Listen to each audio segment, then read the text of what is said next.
আজ থেকে প্রায় ৪,০০০ বছর আগের কথা। গহীন জঙ্গলের বুক চিরে এমন এক সাম্রাজ্য দাঁড়িয়েছিল যারা আধুনিক টেলিস্কোপ ছাড়াই মহাকাশের নক্ষত্র গুনত। তাদের গণিত আর বিজ্ঞান এতটাই নিখুঁত ছিল যে আজকের নাসা পর্যন্ত অবাক হয়। কিন্তু প্রশ্ন হলো, এত জ্ঞান, এত ক্ষমতা আর আকাশ ছোঁয়া সব পিরামিড তৈরি করার পরেও হঠাৎ একদিন ১ কোটি মানুষ কোথায় হারিয়ে গেল? তাদের ক্যালেন্ডার কেন ২০১২ সালে পৃথিবী ধ্বংসের ভবিষ্যৎবাণী করেছিল? আর তাদের সৌন্দর্যের সংজ্ঞা এতটাই ভয়ঙ্কর ছিল যে আজকের মানুষ শুনলে শিউরে উঠবে। রক্তপিপাসু দেবতা, নরবলি আর হারানো স্বর্ণের শহর ছিল এই মায়া সভ্যতা। এত বড় সভ্যতা শুরুই হলো কি করে, আর হঠাৎ ধ্বংসই বা হলো কিভাবে?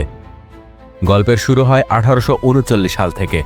এটা সেই সময় যখন বিশ্বের মানচিত্রে আমেরিকার মধ্যভাগে এই অংশটি প্রায় ফাঁকা মনে করা হতো। বিশ্বাস করা হতো যে এখানকার প্রাণঘাতী জঙ্গলে মানুষ বসবাস করা অসম্ভব। এখানে শুধু ম্যালেরিয়া ছিল, বিষধর সাপ ছিল, আর ছিল মৃত্যু। কিন্তু দুই অনুসন্ধানকারী, জন লয়েড স্টিফেন্স এবং ফ্রেডরিক ক্যাথারুড, এই বিপদগুলিকে ভয় পাননি। স্থানীয় আদিবাসীরা তাদের পুরনো পাথরের ঘরবাড়ির গল্প শুনিয়েছিল, যা কেউ বিশ্বাস করত না। তারা হন্ডুরাসের সেই দুর্গম জঙ্গলে প্রবেশ করলেন, যেখানে সূর্যের আলো মাটি পর্যন্ত পৌঁছাত না। প্রতিটি কদমে অজানা বিপদ তাদের জন্য অপেক্ষা করছিল। সপ্তাহের পর সপ্তাহ ক্লান্তি আর অসুস্থতায় তারা প্রায় হার মেনেই নিয়েছিলেন। তখনই জঙ্গল পরিষ্কার করার সময় তাদের কুড়াল শক্ত কিছুতে আঘাত করল।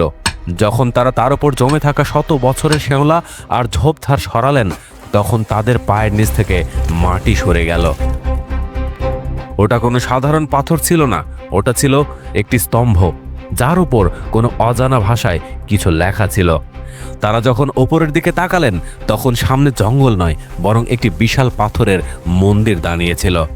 এটা ছিল কোপান শহর, এমন এক শহর যা মিশরের পিরামিডগুলোর মতোই বিশাল, কিন্তু দুনিয়া থেকে লুকানো ছিল। এই আবিষ্কার পুরো পৃথিবীকে চমকে দিয়েছিল। এটি ছিল 1000 বছর ধরে হারিয়ে যাওয়া কিন্তু নিজের সময়ের সবচেয়ে উন্নত সভ্যতাগুলোর একটি মায়া সভ্যতা। যদি আজ আমরা তাদের দুনিয়া দেখি, তবে এটি আজকের মেক্সিকো, গুয়াতেমালা, বেলিজ এবং হন্ডুরাসের এলাকাগুলোতে ছড়িয়েছিল। যখন ভারতবর্ষে হরপ্পা এবং মহেঞ্জোদারো চলছিল, যে সময় মেসোপটেমিয়ার শহর গড়ে উঠছিল, ঠিক সেই সময়ে প্রায় 2000 খ্রিস্টপূর্বাব্দে, অর্থাৎ আজ থেকে 4000 বছর আগে, পৃথিবীর অন্য প্রান্তে এই গভীর জঙ্গলের ভেতর এই সভ্যতা নিজের শেকড় বসাচ্ছিল। কিন্তু 19 এবং 20 শতক পর্যন্ত প্রত্নতাত্ত্বিকদের ধারণা খুব সীমিত ছিল। আমাদের মনে হতো জঙ্গলে শুধু কিছু মন্দির আছে যেখানে মানুষ উপাসনা করতে আসতো আর চলে যেত। আমরা ভাবতাম তাদের জনসংখ্যা খুব কম ছিল, কিন্তু আমাদের এই ধারণা ভুল ছিল, এবং এই ভুল শোধরাতে আমাদের 100 বছরেরও বেশি সময় লেগেছে। 2018 সালে বিজ্ঞান এমন এক প্রযুক্তি আবিষ্কার করলো যা দেয়ালের এপার ওপার দেখতে পায়। এই প্রযুক্তির নাম হলো লাইডার, অর্থাৎ লাইট ডিটেকশন অ্যান্ড রেঞ্জিং। বিজ্ঞানীরা একটি বিমানে লাইডার স্ক্যানার লাগিয়ে উত্তর গুয়াতেমালার জঙ্গলের ওপর দিয়ে উড়ালেন। এই মেশিনটি মাটিতে কোটি কোটি লেজার পালস ফেলল। এই রশিগুলো গাছের ফাঁক দিয়ে মাটিকে স্ক্যান করলো এবং একটি 3D ম্যাপ তৈরি করলো। কম্পিউটার যখন ডেটা প্রসেস করে গাছপালা সরিয়ে ফেললো, তখন যে দৃশ্য সামনে এলো তা বিজ্ঞানীদের হুঁশ উড়িয়ে দিল। যাকে আমরা ফাঁকা জঙ্গল মনে করেছিলাম, তা আসলে ছিল একটি মেগালোপলিস বা বিশাল মহানগরী। সেখানে 60,000-এর বেশি ইমারত বা ভবন চাপা পড়েছিল। আমাদের অনুমান ছিল এখানে কয়েক লাখ মানুষ থাকত, কিন্তু লাইডার প্রমাণ করে দিল যে মায়া সভ্যতায় 1 কোটির বেশি মানুষ বাস করত, অর্থাৎ সেই সময়ের ইউরোপের যে কোনো দেশের চেয়ে অনেক বড় জনসংখ্যা। এসব জেনে আমরা অবাক ছিলাম, কিন্তু তখনই বিজ্ঞানীদের সামনে এক বড় প্রশ্ন এসে দাঁড়ালো। আজ থেকে প্রায় 4000 বছর আগে যখন পৃথিবীর বড় বড় সভ্যতাগুলো গড়ে উঠছিল, তখন একটা বিষয় কমন ছিল, সেই সব সভ্যতাই নদীর তীরে গড়ে উঠেছিল। যেমন সিন্ধু সভ্যতা সিন্ধু ও শতুদ্র নদীর কাছে, এবং মেসোপটেমিয়া সভ্যতা দজলা ও ফোরাত নদীর মাঝে। কিন্তু মায়া সভ্যতার গল্পটা কিছুটা আলাদা ছিল। যদি আপনি ম্যাপটি ভালো করে দেখেন, তবে তাদের সাম্রাজ্যের বড় একটা অংশে কোনো নদী ছিল না।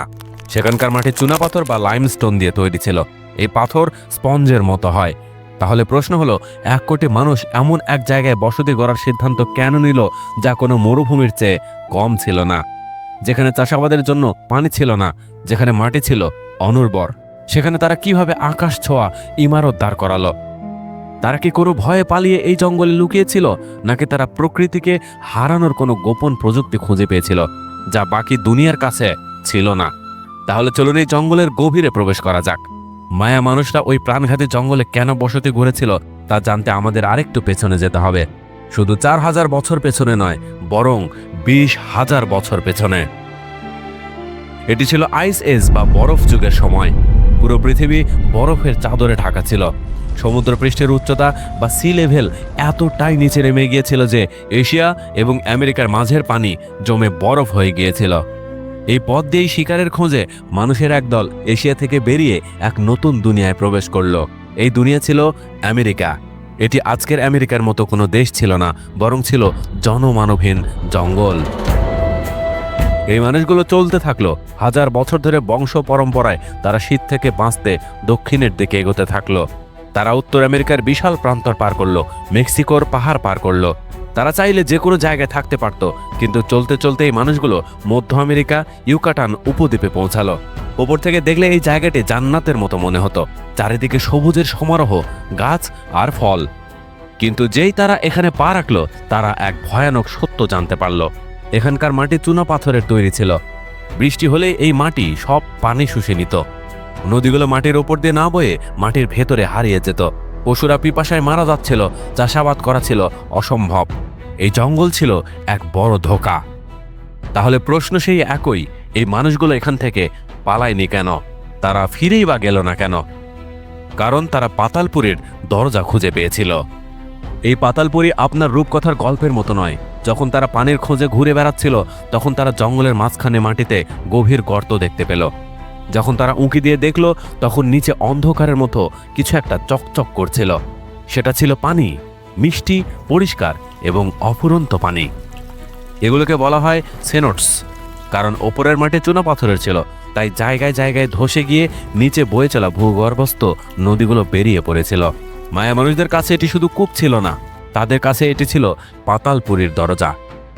তাদের ধর্মীয় বিশ্বাস ছিল যে বৃষ্টির দেবতা চাক এই গুহার ভেতরেই থাকেন, আর এটাই ছিল সেই কারণ যা তাদের এই জঙ্গলে আটকে রেখেছিল। যেখানে পুরো দুনিয়া নদীর তীরে বসতি করছিল, মায়া মানুষরা এই জাদুকরী কুয়াগুলোর চারপাশে বসতি করতে শুরু করল। পানি পাওয়া গিয়েছিল ঠিকই, কিন্তু যুদ্ধ তখনও বাকি ছিল। জঙ্গল এতটাই ঘন ছিল যে লোহা ছাড়া তা পরিষ্কার করা অসম্ভব ছিল। তাই তারা আগুনের সাহায্য নিল। তারা জঙ্গলের ছোট ছোট অংশ পুড়িয়ে ফেলল এবং তারা ছাইকে সার হিসেবে ব্যবহার করল। এখান থেকেই শুরু হলো তাদের সবচেয়ে বড় আবিষ্কার, ভুট্টা। এই ভুট্টা এতটাই শক্তিশালী ছিল যে এটি তাদের জনসংখ্যাকে বিস্ফোরক গতিতে বাড়িয়ে দিল। কিন্তু কিভাবে, তা আমরা সামনে জানব। এখন তারা আর যাযাবর ছিল না, এখন তারা এই জঙ্গলের মালিক হয়ে গিয়েছিল। তাদের কাছে পানি ছিল, তাদের কাছে খাবার ছিল, কিন্তু একটা জিনিস তখনও ছিল না, সেটা হলো লোহা। দুনিয়ার অন্য প্রান্তের মানুষ লোহা আর ব্রোঞ্জ দিয়ে অস্ত্র আর প্রাসাদ বানাচ্ছিল, কিন্তু মায়া মানুষদের কাছে ছিল শুধুই পাথর। এতক্ষণ আমরা দেখলাম যে মায়া মানুষরা পানির সমস্যা মিটিয়ে ফেলেছিল, কিন্তু তাদের সামনে আরও একটি চ্যালেঞ্জ ছিল যা পানির চেয়েও বড় ছিল। তাদের জঙ্গলের মাঝখানে শহর গড়তে হতো, মন্দির বানাতে হতো এবং নিজেদের দেবতাদের জন্য পিরামিড দাঁড় করাতে হতো। কিন্তু এখানে এক বিশাল সমস্যা ছিল। পুরো দুনিয়ার বড় বড় ইমারত লোহার ছেনি আর হাতুড়ি দিয়ে তৈরি হচ্ছিল। মিশরের মানুষ তামা বা ব্রোঞ্জ ব্যবহার করছিল, কিন্তু মায়া মানুষদের কাছে ধাতুর একটা টুকরো ছিল না, না লোহা, না তামা, না স্টিল। এমনকি তাদের কাছে চাকাও ছিল না। না তাদের কাছে ছিল ঘোড়া বা বলদ যা ভারী পাথর টানতে পারে। তাহলে একটু ভাবুন, লোহার যন্ত্র ছাড়া, ক্রেন ছাড়া, ট্রাক ছাড়া এবং পশু ছাড়া তারা লাখ লাখ টন ওজনের পাথর কিভাবে কাটলো এবং শত শত ফুট উপরে কিভাবে তুলল। এটি ইঞ্জিনিয়ারিং জগতের সবচেয়ে বড় অলৌকিক ঘটনা। সবার আগে তাদের যন্ত্রপাতির কথা বলি। যদি তাদের কাছে লোহা না থাকে, তবে তারা পাথর কাটলো কিভাবে? উত্তর হলো অন্য একটি পাথর দিয়ে, যার নাম অবসিডিয়ান। এটি আগ্নেয়গিরি থেকে বের হওয়া এক ধরনের কালো কাঁচ। যখন এটি ভাঙা হয়, তখন এর ধার বর্তমানের সার্জিক্যাল ব্লেডের চেয়েও বেশি ধারালো হয়। মায়া মানুষরা জানতো যে লোহার প্রয়োজন নেই যদি আপনার কাছে প্রকৃতির দেওয়া এই সুপার ব্লেড থাকে। তারা এই কাঁচ আর শক্ত পাথর দিয়েই জঙ্গলের পাহাড় কাটা শুরু করলো। কাটা তো সহজ ছিল, আসল সমস্যা ছিল সেই পাথরগুলো নড়াচড়া করা। এক একটি পাথরের ওজন ছিল কয়েক টন। আর যেমনটি বললাম, তাদের কাছে মাল টানার জন্য কোনো পশুও ছিল না। তাহলে আসলে তারা কি করেছিল? তারা পদার্থবিজ্ঞান এবং মানব শক্তির ব্যবহার করলো। তারা গাছের গোল গুঁড়িকে রোলারের মতো ব্যবহার করলো এবং রশির সাহায্যে পাথর টানা শুরু করলো। কিন্তু টানার পদ্ধতিটা ছিল খুব কষ্টদায়ক।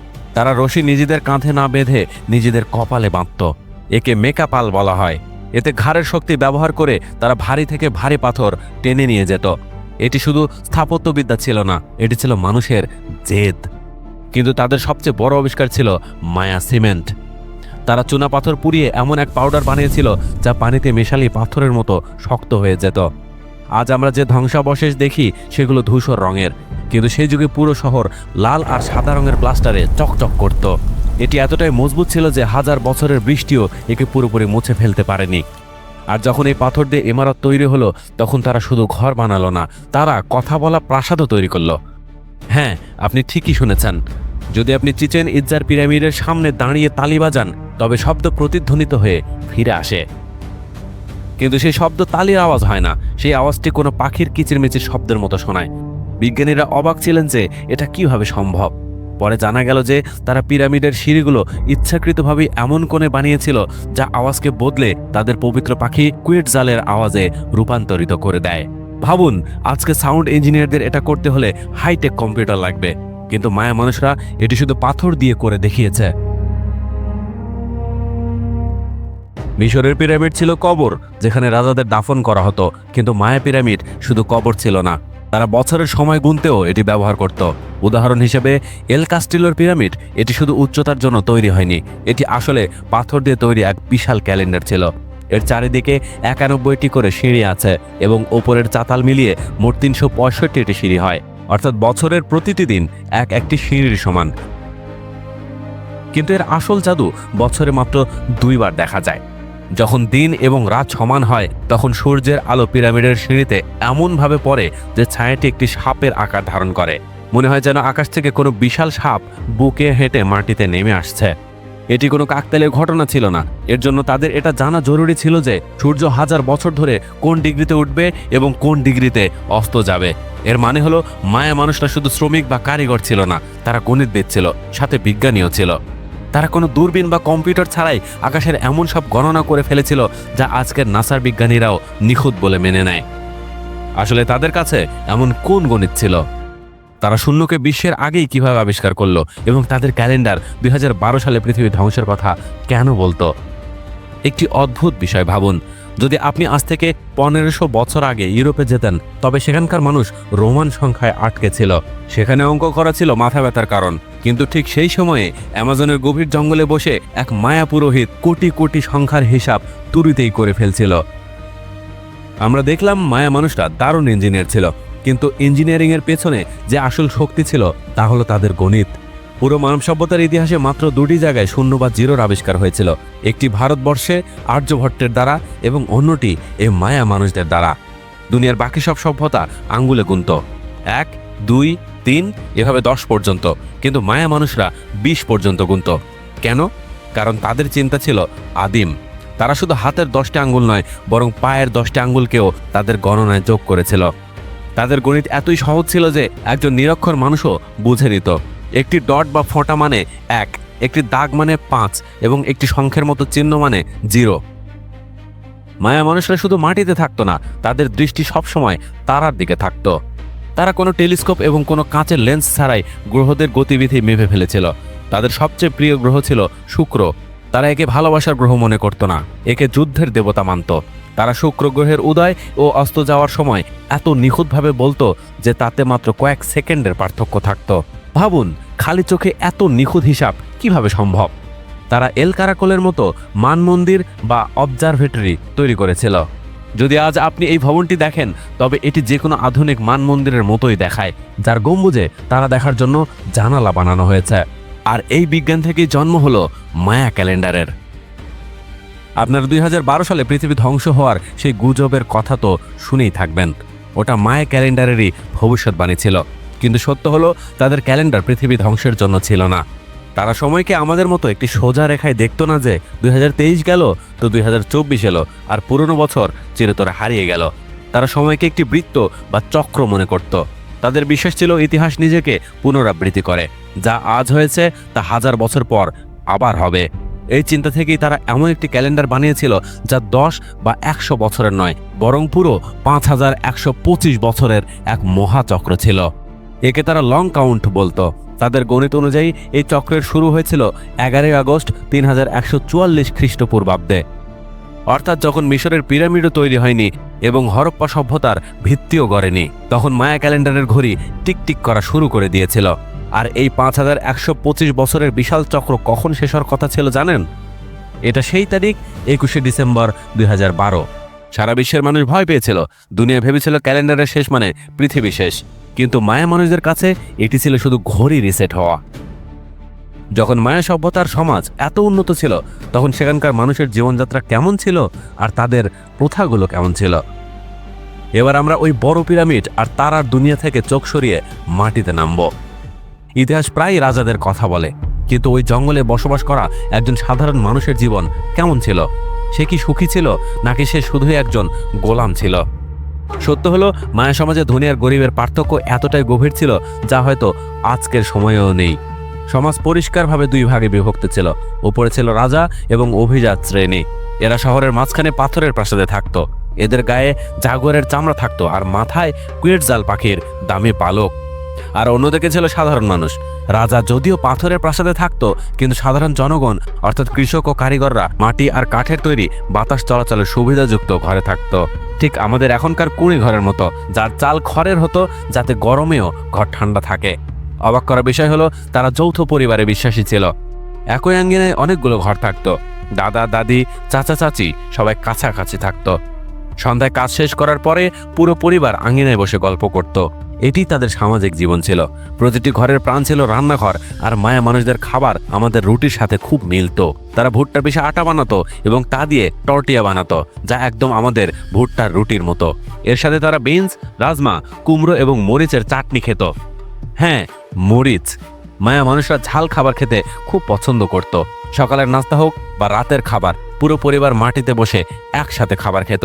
কিন্তু এই সমাজে নারীদের ভূমিকা কি ছিল?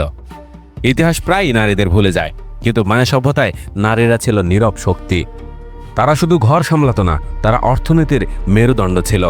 কাপড় বোনা, মাটির পাত্র বানানো এবং বাজার চালানো এসবই নারীদের হাতে ছিল। এবং জেনে অবাক হবেন যে মায়া ইতিহাসে কিছু নারী মহারানী হয়েও সিংহাসনেও বসেছেন, যেমন লেডি সিক্স স্কাই, এমন এক রানী যিনি শুধু রাজত্বই করেননি, বরং যুদ্ধের ময়দানে শত্রুদের ধুলো চাটিয়েছেন। অর্থাৎ সেখানকার নারীরা কোমলও ছিল, আবার প্রয়োজনে যোদ্ধাও ছিল। কিন্তু যদি আপনি সেই সময়ের কোনো মানুষের সাথে সামনাসামনি দেখা করতেন, তবে হয়তো আপনি ভয় পেয়ে যেতেন, কারণ তাদের সৌন্দর্যের মাপকাঠি বা বিউটি স্ট্যান্ডার্ড আমাদের চিন্তার চেয়ে একদম আলাদা এবং ভয়ানক ছিল। আজ আমরা সুন্দর দেখানোর জন্য ভালো পোশাক পরি, কিন্তু মায়া মানুষরা সুন্দর দেখানোর জন্য নিজেদের শরীরকে চিরতরে বদলে ফেলত, যাতে বাচ্চার কপাল পেছনের দিকে চ্যাপ্টা আর লম্বা হয়ে যায়। আমাদের কাছে এটি বেদনাদায়ক মনে হতে পারে, কিন্তু তাদের কাছে এটি ছিল ভুট্টার দেবতার মতো দেখতে হওয়া, যার মাথা যত লম্বা সে তত সুন্দর। তাদের আরেকটি অদ্ভুত বিউটি স্ট্যান্ডার্ড ছিল দাঁতকে করাত দিয়ে ঘষে সুচালো করা এবং তাতে সবুজ রঙের দামি পাথর জেড বসানো। এটি ছিল আভিজাত্যের প্রতীক। ভাবুন, কোনো ডাক্তার বা অজ্ঞান করার ওষুধ ছাড়াই দাঁতে ড্রিল করা। এটি শুধু ফ্যাশন ছিল না, এটি ছিল সহ্য শক্তির পরীক্ষা। আর এবার একটা মজার বিষয় বলি, সেটা হচ্ছে টাকা। সেখানে বাজারে জিনিস কেনার জন্য কয়েন চলতো না, সেখানে টাকা সত্যি গাছে ফলতো। তাদের কারেন্সি ছিল কোকো বিনস বা চকলেটের বীজ। একটা খরগোশ কিনতে 10টি বিন লাগতো এবং একটি গোলাম কিনতে 100টি বিন। আর রাজারা, তারা এই টাকা খরচ করতো না, তারা তাদের টাকা পান করে ফেলতো। চকলেটের ঝাঁঝালো পানীয় পান করা ছিল শুধু ধনীদের অধিকার। ওপর থেকে দেখলে এই সমাজ খুব গোছানো আর রঙিন মনে হতো, কিন্তু প্রতিটি সভ্যতার ভিতরেই একটা পুরো সিস্টেম কাজ করে। এই পুরো জঙ্গল আলাদা আলাদা নগর রাষ্ট্র বা সিটি স্টেটে বিভক্ত ছিল, যেমন টিকাল, কালকমুল, কোপান এবং প্যালেঙ্ক। প্রতিটি শহর ছিল নিজের মধ্যে একটি আলাদা দেশ, আর প্রতিটি শহরের নিজস্ব রাজ্য ছিল। আর এই রাজা কোনো সাধারণ মানুষ ছিল না, তারা একে কুহল আজাও বলতো, অর্থাৎ ঐশ্বরিক রাজা। প্রজারা বিশ্বাস করত রাজা মানুষ নয়, বরং পৃথিবীতে ঘুরে বেড়ানো দেবতা। তার কাজ শুধু শাসন করা ছিল না, তার কাজ ছিল দেবতা এবং মানুষের মাঝে সেতু হওয়া। মানুষ বিশ্বাস করত রাজা খুশি থাকলে বৃষ্টি হবে, আর রাজা দুর্বল হলে সূর্য ওঠা বন্ধ হয়ে যাবে। এটাই ছিল সেই কারণ যার জন্য এই শহরগুলো নিজেদের মধ্যে কখনোই শান্তিতে ছিল না। এদের মধ্যে সবসময় যুদ্ধ চলত, কিন্তু এদের যুদ্ধ জমি দখলের জন্য কম এবং বন্দি ধরার জন্য বেশি হতো, যাতে সেই বন্দীদের বলি দিয়ে দেবতাদের খুশি করা যায়।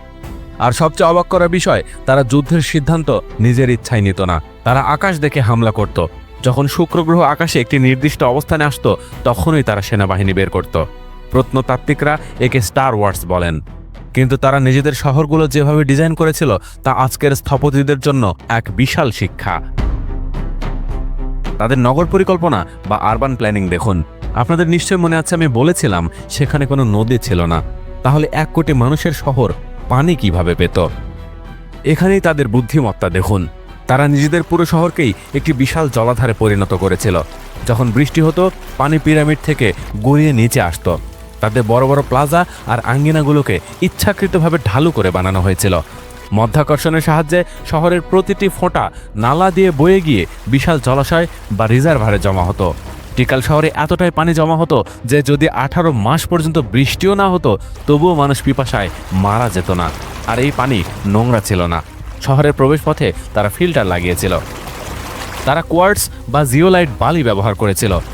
2000 বছর আগে জঙ্গলের মাঝে তারা মিনারেল ওয়াটার পান করছিল। সেই সময় মায়া শহরগুলো রঙে ভরা ছিল।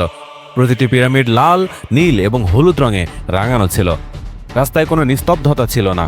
সেখানে সঙ্গীত ছিল, শঙ্খের আওয়াজ, কাঠের ড্রাম এবং বাঁশির সুর সব সময় বাতাসে ভেসে বেড়াতো। তাদের উৎসবগুলো কোনো কার্নিভালের চেয়ে কম ছিল না। হাজার হাজার মানুষ জমা হতো। রাজা ময়ূর এবং ম্যাকাও পাখির রঙিন পালকে সাজানো মুকুট পরে নাচত। এই নাচ শুধু মজার জন্য ছিল না, এটি দেবতাদের খুশি করার একটা উপাসনা ছিল। তারা শিল্পের পাগল ছিল। দেয়ালে খোদাই করা হোক বা মাটির পাত্রে পেইন্টিং, সব কিছুতেই একটি গল্প থাকত। কিন্তু এত বড় শহর, এত জাঁকজমকপূর্ণ উৎসব আর লাখ লাখ মানুষের ক্ষুধা, এই সব চালানোর জন্য একটি জিনিসের প্রয়োজন ছিল যা যুদ্ধ এবং পানির চেয়েও বেশি জরুরি ছিল। সেটা হলো খাবার এবং টাকা। এত বিশাল জনসংখ্যার জন্য জঙ্গলে খাবার কোথা থেকে আসতো এবং তাদের অর্থনীতি বা ইকোনমি কিভাবে চলত? তারা কি শুধুই ভুট্টা খেত, নাকি তাদের কাছে এমন কোনো সুপার ফসল ছিল যা তাদের ধনী বানিয়েছিল? বন্ধুরা, পিরামিড বানানো কঠিন, কিন্তু তার চেয়েও কঠিন কাজ হলো 1 কোটি মানুষের পেট ভরানো। যেমনটা আগে বলেছি, জঙ্গলের মাটি চাষাবাদের জন্য খুব দুর্বল হয়। যদি আপনি সেখানে গাছ কেটে চাষ করেন, তবে 2 বা 3 বছরের মধ্যে মাটি অকেজ হয়ে যায়। তাহলে মায়া মানুষটা শতাব্দীর পর শতাব্দী ধরে এত বিশাল জনসংখ্যাকে খাবার খাওয়ালো কিভাবে? এখানে আসে তাদের কৃষি বিজ্ঞান। তারা জঙ্গলের সাথে যুদ্ধ করার বদলে তাদের ব্যবহার করা শিখলো। তারা একই ক্ষেতে 3টি ফসল একসাথে ফলালো, ভুট্টা, বিনস এবং কুমড়ো। ভুট্টা বাড়ার জন্য নাইট্রোজেন দরকার, যা বিনসের শেকড় মাটিকে দিত, আর কুমড়োর বড় পাতা জমিকে ঢেকে রাখত যাতে রোদ লেগে আর্দ্রতা উড়ে না যায়। এটি ছিল প্রাকৃতিক নিজস্ব পারফেক্ট সিস্টেম।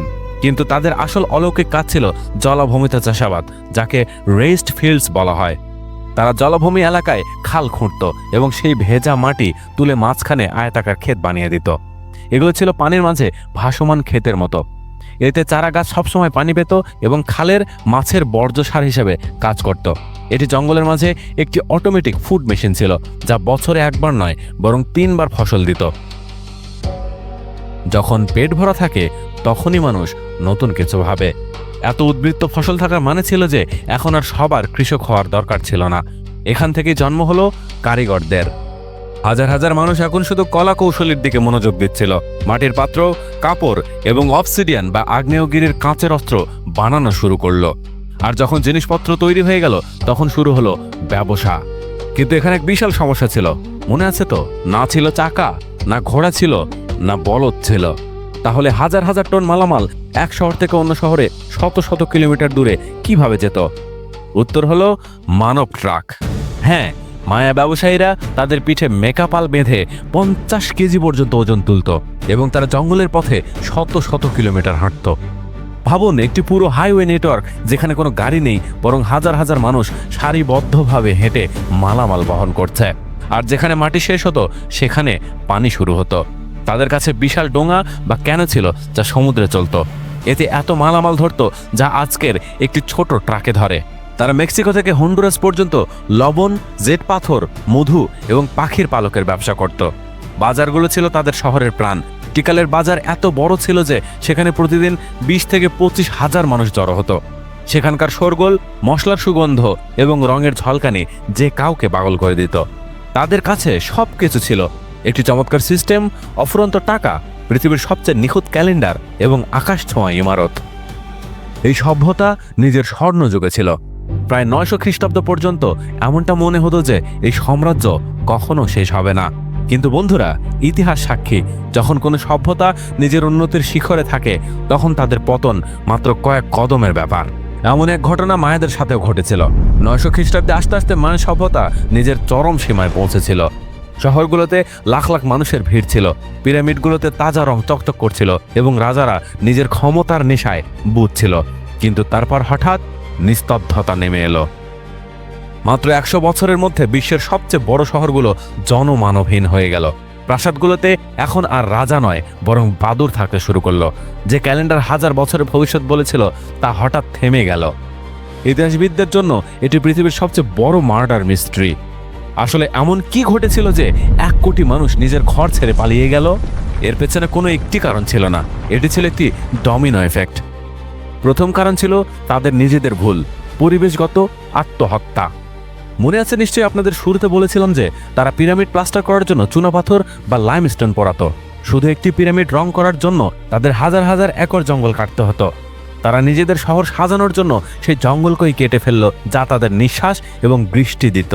আর যখন গাছপালা থাকলো না, তখন মেঘও মুখ ফিরিয়ে নিল। বিজ্ঞানীরা সেখানকার চানকানা হ্রদের তলদেশে প্রমাণ পেয়েছেন যে সেই সময় এক মহা দুর্ভিক্ষ বা খরা দেখা দিয়েছিল। এটি কোনো 1-2 বছরের খরা ছিল না, এটি 100 বছর ধরে চলেছিল। বৃষ্টি 50% থেকে 70% কমে গিয়েছিল, জলাশয় শুকিয়ে গেল এবং নদী উধাও হয়ে গেল। দ্বিতীয় কারণ ছিল জনসংখ্যা বিস্ফোরণ বা ওভার পপুলেশন। মায়া মানুষরা নিজেদের সাফল্যেরই শিকার হয়ে গেল। জঙ্গল ছোট হচ্ছিল, কিন্তু খাওয়ার মতো মুখ ছিল কোটি কোটি। তারা চাষাবাদের জন্য জমিকে এতটাই নিংড়ে নিয়েছিল যে মাটি অনুর্বর হয়ে গিয়েছিল। এখন তাদের কাছে না জঙ্গল ছিল, না ক্ষেত। তৃতীয় কারণ মহামারী বা রোগবালাই।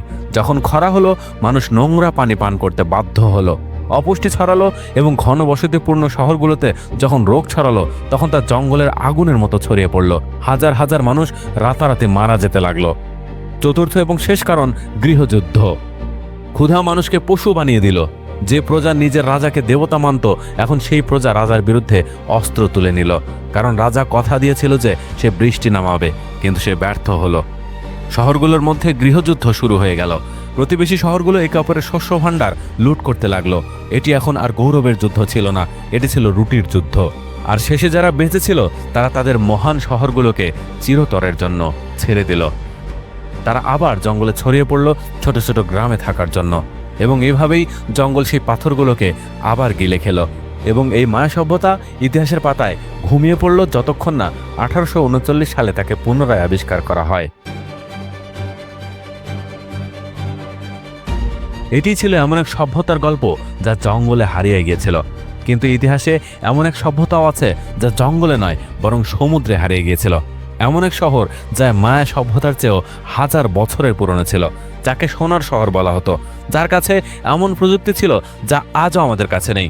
কিন্তু এক রাতেই সেই পুরো মহাদেশ সমুদ্রের অতল গহ্বরে তলিয়ে গেল, যাকে the lost city of Atlantis বলা হয়। আজও কি সমুদ্রের নিচে তার ধ্বংসাবশেষ রয়েছে? যদি আপনি মায়া সভ্যতার চেয়েও বড় এই আন্ডার ওয়াটার মিস্ট্রি বা রহস্য নিয়ে ভিডিও দেখতে চান, তবে অবশ্যই আমাদের কমেন্ট করে জানাতে পারেন। মায়া সভ্যতার এই ইতিহাস কেমন লাগলো অবশ্যই কমেন্ট করে জানাবেন। আজ এ পর্যন্তই, ভালো থাকবেন সবাই।